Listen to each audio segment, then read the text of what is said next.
ನಿನ್ನೆಯ ಘಟನೆಯ ಬಗ್ಗೆ ಆ ಮಗುವಿನ ತಂದೆ ಇವತ್ತು ಮಾತನಾಡಿದ್ದಾರೆ. ಅವರ ಮಾತುಗಳನ್ನು ಕೇಳ್ತಾ ಇದ್ದರೆ ಕೆಲವು ಪ್ರಶ್ನೆಗಳು ಮೂಡುತ್ತೆ. ಮಂಡ್ಯ ಪೊಲೀಸರು ಹಾಗಾದರೆ ಮಾನವೀಯತೆಯನ್ನೇ ಮರೆತು ಬಿಟ್ರ? 3 ವರ್ಷದ ಮಗುವಿನ ಪಾಲಿಗೆ ಯಮದೂತರಾದ್ರ ಅಂದರೆ ಹೌದು. ತಲೆಗೆ ಬ್ಯಾಂಡೇಜ್ ಕಟ್ಟಿದ್ದಾರೆ. ಆ ಮಗುಗೆ ಬ್ಯಾಂಡೇಜ್ ಕಟ್ಕೊಂಡೇ ಕರ್ಕೊಂಡು ಹೋಗ್ತಾ ಇದ್ದಾರೆ. ಆ ಬ್ಯಾಂಡೇಜ್ ಕಟ್ಟಿದ್ರು ಕೂಡ ಅದನ್ನು ನೋಡಿ ಅವ್ರ ಮನಸ್ಸು ಕರಗಲಿಲ್ಲ, ಅಮಾನವೀಯವಾಗಿ ವರ್ತಿಸಿದ್ದಾರೆ. ಸರ್, ಮಗುನ ಹಾಸ್ಪಿಟ್ಲಿಗೆ ಕರ್ಕೊಂಡು ಹೋಗಬೇಕು, ಬಿಡಿ ಅಂದರೂ ಬಿಟ್ಟಿಲ್ಲ. ಮೃತ ಹೃತಿಕ್ಷ ಅವರ ತಂದೆ ಆ ಕರುಣಾಜನಕ ಕಥೆಯನ್ನು ಬಾಯ್ಬಿಟ್ಟಿದ್ದಾರೆ. ಜಿಲ್ಲಾ ಉಸ್ತುವಾರಿ ಸಚಿವ ಚಲುವರಾಯಸ್ವಾಮಿ ಅವರು ಇವತ್ತು ಭೇಟಿ ಕೊಟ್ಟಿದ್ದರು ಅವರ ಮನೆಗೆ. ಈ ಸಂದರ್ಭದಲ್ಲಿ ಆ ಕಥೆ ಏನು ನಡೀತು ಅಂತಕ್ಕಂಥದ್ದನ್ನು ಅವ್ರು ಹೇಳಿದ್ದಾರೆ. ನಿಜಕ್ಕೂ ಕೂಡ ಇಷ್ಟು ಅಮಾನವೀಯವ ಪೊಲೀಸರು ಅಂತ ಅನ್ನಿಸ್ಬಿಡುತ್ತೆ.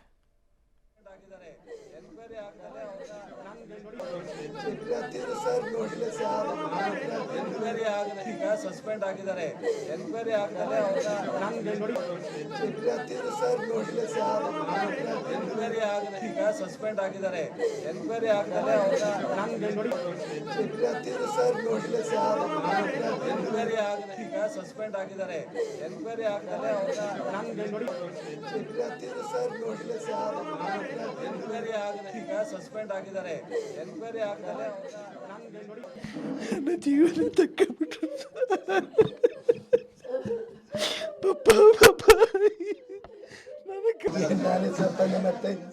ಮಗಳ ತಲೆಗೆ ಬ್ಯಾಂಡೇಜ್ ಕಟ್ಟಿದ್ರು.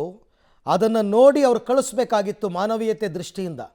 ಹಾಸ್ಪಿಟ್ಲಿಗೆ ಹೋಗ್ತಾ ಇದ್ದೀವಿ ಅಂತಂದರೂ ಕೂಡ ನೀವು ಅದಕ್ಕಿಂತ ಹೆಲ್ಮೆಟ್ಟೇ ಮುಖ್ಯ ಆಯಿತಾ? ಅರ್ಜೆಂಟ್ ಇದೆ ಸರ್ ಅಂತ ಹೇಳಿದ್ರು ಕೂಡ ಬೈಕನ್ನು ತಡೆದಿದ್ದಾರೆ.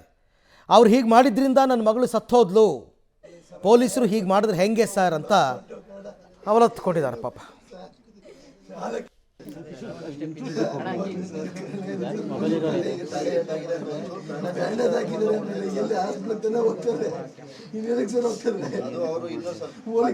ಹಿಡಿಯುವಂತ ಅಗತ್ಯ ಏನಿದೆ ಸರ್?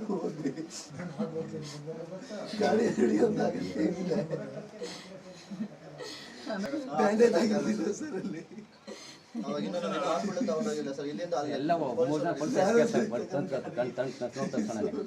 ಒಬ್ಬರು ಆಗ್ತಾಗಿತ್ತ ಪೊಲೀಸರೇ ಅವ್ರು ಅವರೇ ಆ ಕಡೆಗೆ ಹೋಗಿದ್ದಾರೆ ಗೊತ್ತಾಗ್ದಂಗೆ.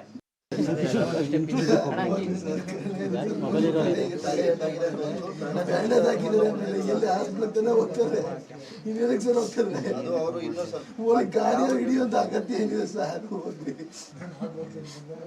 ಗಾಡಿ ಹಿಡಿಯುವಂತ ಅಗತ್ಯ ಏನಿದೆ? ಬ್ಯಾಂಡೇಜ್ ಆಗಿಲ್ಲ ಸರ್ ಅಲ್ಲಿ. ಎಲ್ಲ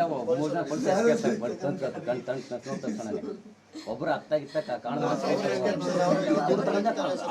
ಪೊಲೀಸರೇ ಅವ್ರು ಅವರೇ ಆ ಕಡೆಗೆ ಹೋಗಿದ್ದಾರೆ ಗೊತ್ತಾಗ್ದಂಗೆ. ನಿಜ, ಯಾವ ತಂದೆ ತಾಯಿಗೂ ಕೂಡ ಈ ಸ್ಥಿತಿ ಬರಬಾರ್ದು.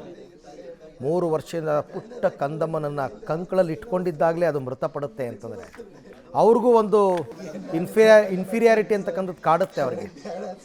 ನಾವಾದರೂ ಎಚ್ಚೆತ್ಕೋಬೇಕಾಗಿತ್ತು ಅಂತ. ಬಟ್ ಏನು ಮಾಡೋಕ್ಕಾಗುತ್ತೆ ಪರಿಸ್ಥಿತಿ.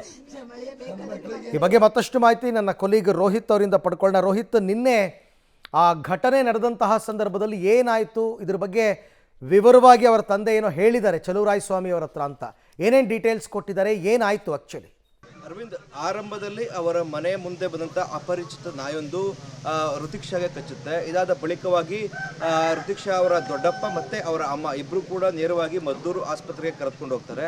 ಇದಾದ ಬಳಿಕವಾಗಿ ಮದ್ದೂರು ಆಸ್ಪತ್ರೆಯಲ್ಲಿ ಒಂದು ಇಂಜೆಕ್ಷನನ್ನು ಕೊಟ್ಟಿದ್ದಾರೆ ಅಂತೇಳಿ ಕೂಡ ಅವರು ಹೇಳ್ತಾ ಇದ್ದಾರೆ. ಇದಾದ ನಂತರವಾಗಿ ಇನ್ನೊಂದು ಇಂಜೆಕ್ಷನ್ ಕೊಡಬೇಕು, ಅದು ಮಂಡ್ಯದ ಮಿಮ್ಸ್ ಆಸ್ಪತ್ರೆಯಲ್ಲಿ ಸಿಗುತ್ತೆ, ಅಲ್ಲಿಗೆ ಹೋಗಿ ಅಂತ ಹೇಳುವಂಥದ್ದು. ಈ ವೇಳೆ ನಾವು ಆಂಬುಲೆನ್ಸನ್ನು ಕೇಳಿದ್ವು, ಆದರೆ ಆಂಬುಲೆನ್ಸ್ ಇಲ್ಲ ಅಂತ ಹೇಳಿದ್ರು ವೈದ್ಯರು ಅಂತೇಳಿ ಕೂಡ ಚಲುವರಾಯಸ್ವಾಮಿಗೆ ಹೇಳಿದ್ರು. ಇದಾದ ನಂತರವಾಗಿ ನೇರವಾಗಿ ಮಂಡ್ಯದ ಮಿಮ್ಸ್ ಆಸ್ಪತ್ರೆಗೆ ಹೋಗುವಂಥ ಸಂದರ್ಭದಲ್ಲಿ ಸ್ವರ್ಣಸಂದ್ರ ಬಳಿ ಪೊಲೀಸರು ತಪಾಸಣೆಯನ್ನು ಮಾಡ್ತಾ ಇದ್ರು. ಈ ವೇಳೆ ನನ್ನ ಮಗಳನ್ನ ಆಸ್ಪತ್ರೆಗೆ ಕರ್ಕೊಂಡು ಹೋಗ್ತಾ ಇದೀವಿ ಅಂತೇಳಿ ಕೂಡ ಆ ಮಗುವಿನ ದೊಡ್ಡಪ್ಪ ಹೇಳುವಂಥದ್ದು. ಈ ವೇಳೆಯಲ್ಲಿ ಓರ್ವ ಪೊಲೀಸ್ ಸಿಬ್ಬಂದಿ ಆಯ್ತು ಹೋಗಿ ಅಂತೇಳಿ ಕೂಡ ನಮ್ಮನ್ನ ಕಳಿಸ್ಕೊಡ್ತಾರೆ. ಅದಾದ ಬಳಿಕವಾಗಿ ಇನ್ನೊಬ್ಬರು ಪೊಲೀಸರು ಬಂದು ನೇರವಾಗಿ ಏನು ಬೈಕ್ನ ಹ್ಯಾಂಡಲ್ನಲ್ಲಿ ಬೈಕ್ಗೆ ಕೈ ಹಾಕ್ತಾರೆ, ಜೊತೆಗೆ ಕೀಯನ್ನು ಕಿತ್ಕೊಳ್ಳುವಂಥ ಕೆಲಸಗಳು ಕೂಡ ಮುಂದಾಗುವಂಥದ್ದು. ಈ ವೇಳೆ ಹ್ಯಾಂಡಲ್ ಎಲ್ಲವೂ ಕೂಡ ಅಳುಗಾಡುತ್ತೆ, ಜೊತೆಗೆ ಬೈಕ್ ಕೂಡ ಕೆಳಗೆ ಬೀಳುತ್ತದೆ. ಈ ಸಂದರ್ಭದಲ್ಲಿ ನನ್ನ ತಮ್ಮನ ಮಗಳು ಕೂಡ ನೆಲಕ್ಕೆ ಬಿದ್ದಂಥ ಸಂದರ್ಭದಲ್ಲಿ ಹಿಂಬದಿಯಿಂದ ಬಂದಂಥ ಒಂದು ವಾಹನ ನನ್ನ ತಮ್ಮನ ಮಗಳ ತಲೆಯ ಭಾಗಕ್ಕೆ ಒಂದು ಗುದಿಯುತ್ತೆ. ಆ ಸಂದರ್ಭದಲ್ಲಿ ತೀವ್ರ ರಕ್ತಸ್ರಾವ ಆಗುತ್ತೆ. ಈ ಸಂದರ್ಭದಲ್ಲಿ ಅಲ್ಲಿದ್ದಂತಹ ಪೊಲೀಸರು ಎಲ್ಲರೂ ಕೂಡ ಅಲ್ಲಿಂದ ಕಾಲು ಕೀಳ್ತಾರೆ. ಯಾರು ಕೂಡ ಮಾನವೀಯತೆ ದೃಷ್ಟಿಯಿಂದ ಬಂದು ಮಗುವನ್ನು ಎತ್ಕೊಂಡು ಆಸ್ಪತ್ರೆಗೆ ಸೇರಿಸಬೇಕು ಅನ್ನೋ ಕರ್ತವ್ಯನೂ ಕೂಡ ಅವ್ರು ಮಾಡಲ್ಲ. ಅಲ್ಲಿದ್ದಂಥ ಸಾರ್ವಜನಿಕರೇ ಕೂಡ ಬಂದು ಮಗುವನ್ನು ಆಸ್ಪತ್ರೆಗೆ ಸೇರಿಸುವಂಥ ಸಹಾಯವನ್ನು ಮಾಡ್ತಾರೆ. ಆದರೆ ಅಷ್ಟೊತ್ತಿಗಾಗಲೇ ಆಸ್ಪತ್ರೆಗೆ ಹೋಗುವಷ್ಟಕ್ಕಾಗಲೇ ತೀವ್ರ ರಕ್ತಸ್ರಾವದಿಂದ ನನ್ನ ತಮ್ಮನ ಮಗಳು ಸಾವನ್ನಪ್ಪಿದ್ಲು ಅಂತೇಳಿ ಕೂಡ ಅವರ ದೊಡ್ಡಪ್ಪ ಹೇಳುವಂಥದ್ದು. ಇದೇ ಮಾತನ್ನ ಅವರ ತಂದೆಯೂ ಕೂಡ ಚಲುವರಾಯಸ್ವಾಮಿ ಅವರ ಮುಂದೆ ಏನು ಕಣ್ಣೀರು ಹಾಕುತ್ತಾ ಮತ್ತೆ ಆಕ್ರಂದನದಿಂದ ಹೇಳ್ಕೊಂಡಿರುವಂಥದ್ದು. ನನ್ನ ಮಗಳು ಕಳೆದುಕೊಂಡು ಈಗ ಹೇಗಿರೋದು, ಪೊಲೀಸರನ್ನ 3 ಜನ ಸಸ್ಪೆಂಡ್ ಮಾಡಿದ್ದೀರಾ ಅಂತ ಹೇಳ್ತಾ ಇದ್ದೀರಾ.